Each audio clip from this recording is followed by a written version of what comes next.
Doing things a little different today. I don't feel like sitting in the house. I'm gonna go and send emails and work from a coffee shop. Just change the scenery. She's got errands to run. What are you doing? You trying to run me over? No, I'm trying to go. Jeez. I didn't know you were walking behind me. Well, try using a backup camera that beeps at you. It started beeping, that's why I stopped. Why aren't you looking at it? That's the direction you're moving. Why would you walk behind a moving vehicle? Just assuming I would stop. Get out of my face. Back to Mini Coopin'.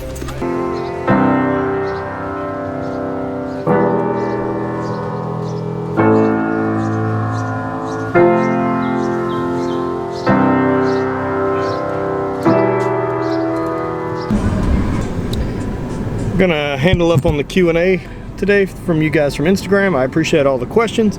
I'm gonna pick and choose some of those. I've also got 2 other special guests gonna jump in and answer some questions as well.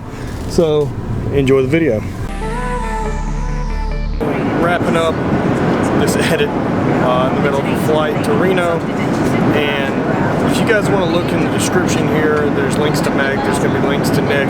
Also, there's going to be time cuts for each of the individual questions. So, simple way to check it out, check out the answers. One of the questions I got from Drew Jones, or Drew J1s. What are some goals outside of sports? A lot. I would say most of. Trying to grow the Hate Brain business. Have as much fun as humanly possible with this other person. Oh, you bitch. I want to see more of the world. I want to do awesome shit with awesome people in amazing places. That's basically the whole goal of everything. You know, experience as much as I can. You know, I've got goals for my career and work. I just don't really talk about that much in this. It's kind of, I enjoy the 2 separate worlds. It's also not terribly exciting. It's a job. I really like it. I'm pretty good at it. What is going on? Fucking Paul Walker's ghost. So that's that. Thanks, Drew J1s. So one of the questions I got a lot was what type of stuff I use for my hair. And it is glorious. So one of the things I use,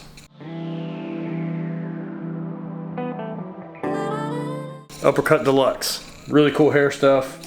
Check those guys out. And this is a Monster Hold, and they have like a matte clay finish type stuff, but this is basically just like a waxy pomade. Tends to keep shit where I want it, but it's not all bulletproofy and hard. It's not really the look I'm going for. So check those guys out. Hi Matt Strong friends, my name is Megan. You can find me on Megsquats on Instagram, Snapchat, but mostly YouTube. I'm gonna help Matt out and answer a few of the questions. So let's see, I know a lot of them are directed at him, but I'm just gonna answer as if I'm myself and you asked me. This one actually applies to me too, because Matt travels a lot for work and so do I. So the question is, what do you do to be able to balance work and home life?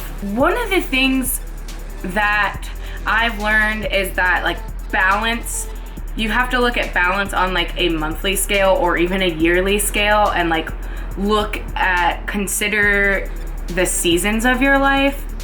So if I'm traveling for 1 week, I realize that like my training and my like family life is not going to be so great. So whenever I do get home, I'm able to like focus on those 2 things just to balance it out. Like daily balance is just not a realistic thing because there's only 24 hours in each day, and like you can't fit everything that you want to do in each day all the time. So I would just like keep in mind that your life is going to be in seasons. I'm really focused on growing my YouTube channel, so that means that other things need to like take a backseat, and yeah, just like take everything and understand that like if you have a really important goal, prioritize that, whether it be like your work or family or anything. Just understand that there's gonna be seasons where you're like super on the grind, and then seasons or like even a week or a day or 2 that you can just like take a back seat and then make room for the other things that are important to you. So I am now at the dog park, as you can see. I'm gonna wrap up this Q&A and follow up the rest of your questions. Pew!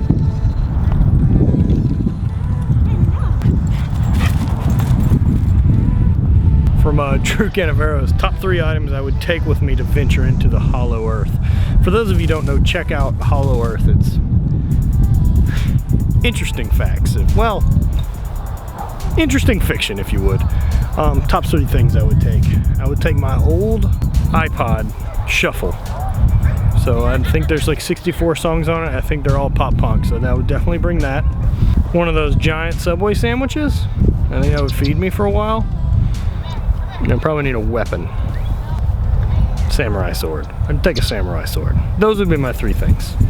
Venture into Center Earth. I'd probably bring, like, I assume I have clothes on.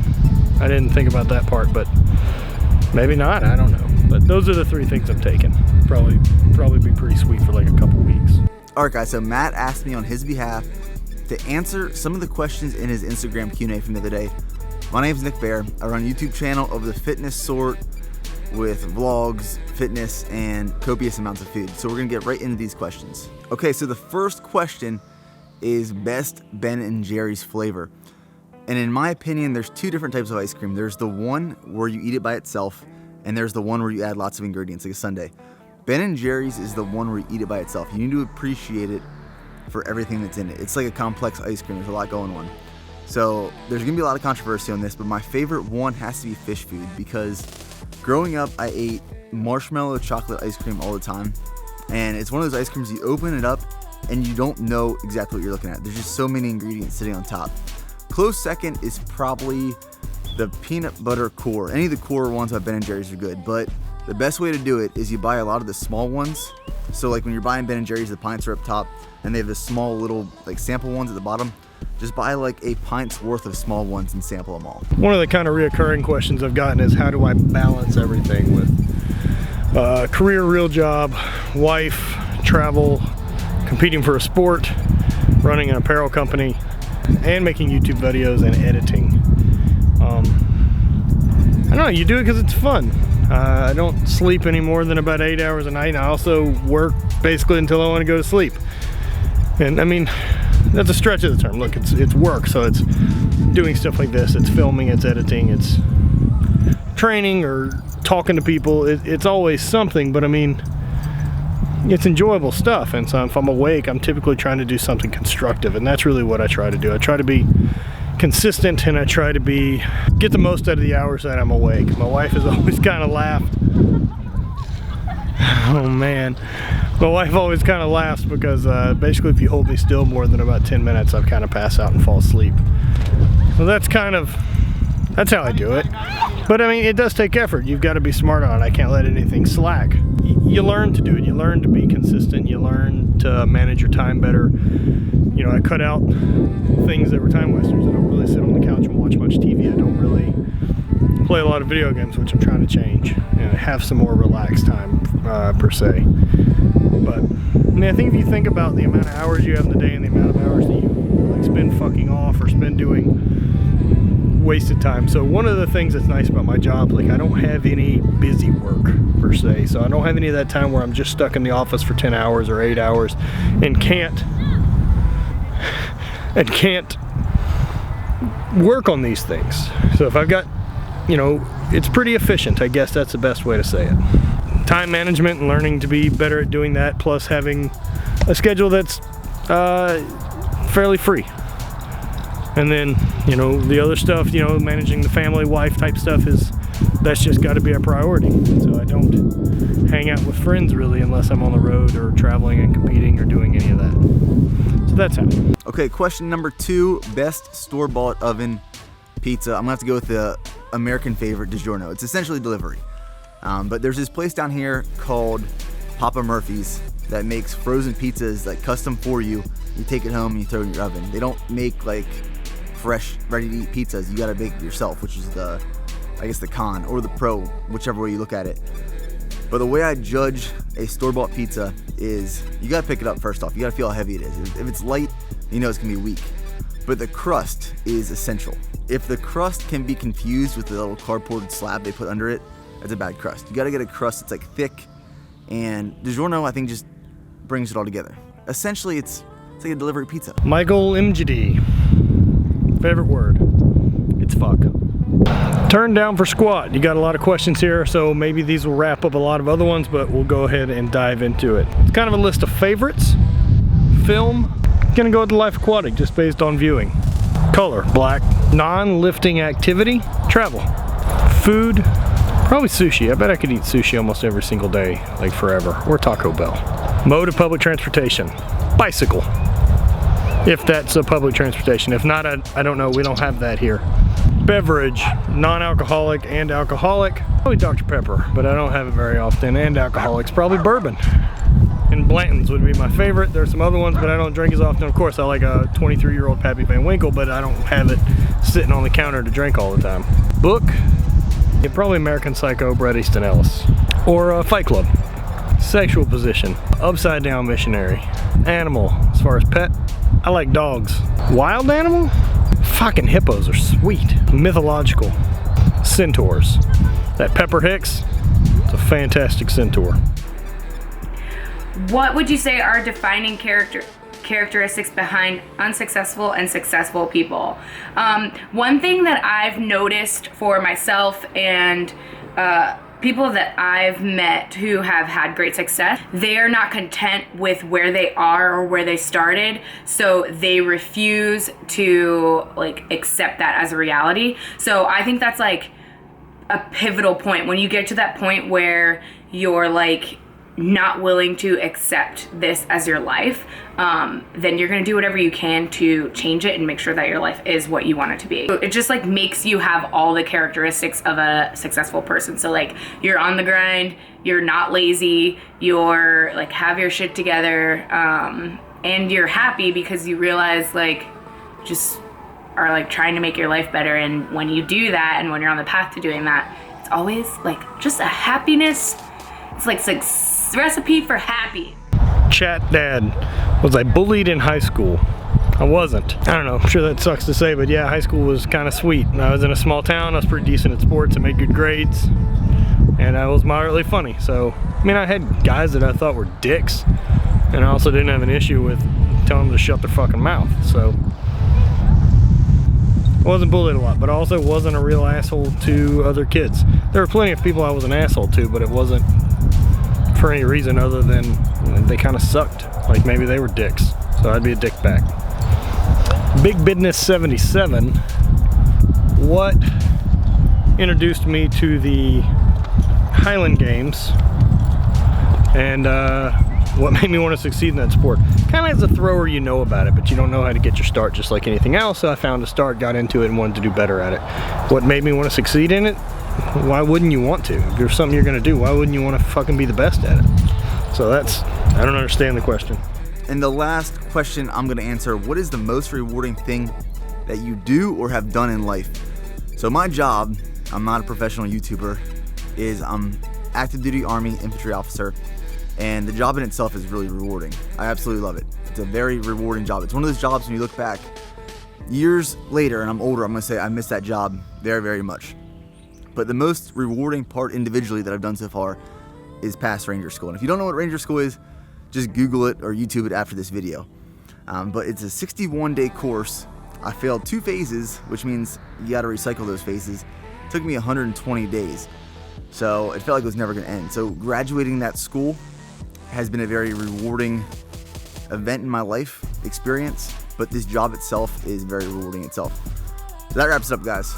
So this one's definitely directed towards Matt, but I'm gonna answer because I'm in a relationship. I recently moved in with my boyfriend, and this is one of the first relationships that I've been in where we like get along so well. I feel like it makes sense since I'm the most mature now than any other relationship that I've had in the past.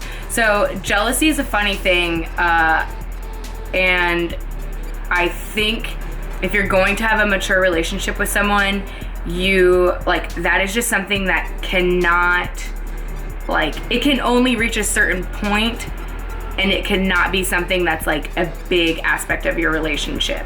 I know people who think, this is a very immature idea, but they think that being jealous is like their way to prove that they really care, when really like being jealous just causes bad things and drama, and it's just like shit that you have to deal with in your relationship. A relationship should be like fun, easy. It doesn't have to, like, yeah, it's not gonna be easy all the time, but it really doesn't have to be like make you miserable. If you want to be with this person so bad but it makes you miserable and you're willing to go through that misery, like, in my opinion, that's just such a waste of time. I have too many things to do than to be with someone who's like jealous all the time, or I'm jealous of them because we don't trust each other. Just unnecessary. Ryan and I resolve arguments. We don't have arguments that often, but the way we resolve them is we just listen to each other and try to come to some agreement. I think we're both very rational human beings and can like have a conversation without getting too upset. Obviously we're not perfect, but you know, just keeping your cool and knowing that like you guys are on the same team is probably the most important thing that you do. Like, you shouldn't be fighting against each other. You should be working together to like find a way to resolve whatever you're trying to work out. If I had to have someone as my tag team professional, who would it be? It's fucking easy. It's one of two people. It's either Adam Shear, who is a tag team professional in the WWE. Check him out. Braun Strowman. Or probably Hapthor. Seems like he'd be a good tag team partner. Doesn't know the biz well though. He could just be my mountain. Like, I'd ride around on him in some way of like a Master Blaster type thing. Someone says, I have a goal of reading 52 books in 2016. What are your top 5 in no specific order? Okay, I have all my books right here. Let me see. Top 5. This is a great book. This is a novel called The Goldfinch. I don't really like the way it ends, but the book is extremely entertaining. This book is called Yes Please by Amy Poehler. It's hilarious, and she is a, if you don't know who Amy Poehler is, she's the star of the very popular show Parks and Rec. She's also a UCB comedian, and I have done improv in my life, so she's an inspiration to me. I also love the character Leslie Knope that she plays. This is a book all about her life and being a comedian and a woman, and it's all like gravy. She's hilarious. What else? 5 books. This book is actually a book I read when I was having a problem with binge eating. I know that might not appeal to Matt's audience, but I really had a problem with, like, I did a bikini show and I had some pretty struggling with like just stuffing my face full of cupcakes nonstop, and it was a thing that like really affected my life, and I couldn't focus on things that I was passionate about. Like, my life just revolved around when I was gonna eat again, and all I could think about was food. So I got this book called Brain Over Binge. It was very pivotal in like me recovering from that disorder. I recently haven't gone through it all. You can notice I take off the wrapping of the book. That's just like unnecessary in my opinion. This book is called Talk Like Ted. It's about TED conference speakers and how to deliver presentations that are like make people want to change things. And okay, I have one more book to choose. What should I choose? And my last favorite book is not in my reach right now, but it is Lean In. It's a super like woman power business in the workplace book. I recommend you check it out if you're any of those, or if you're not a lady. It's important to understand that women sometimes have a lot of pressure to like be a mom, be an entrepreneur, and like be good at everything.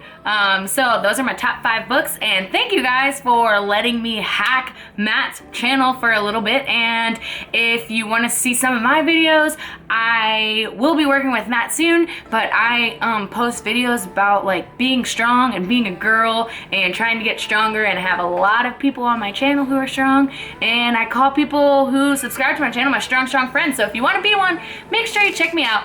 See ya, bye. I want to say thanks to Megsquats and Nick Bear. Thanks for answering a few questions, and their links below. Of course, Megsquats channel is awesome, as is Nick's. A lot of different stuff between the two. Check those guys out, and try to bring you guys some more collaborations as we keep making videos, or I keep making videos, or whatever you want to call it. So thanks a bunch. I'm probably editing right now as I'm on my way to Reno for the American Open this weekend and hang out with Chrissy May.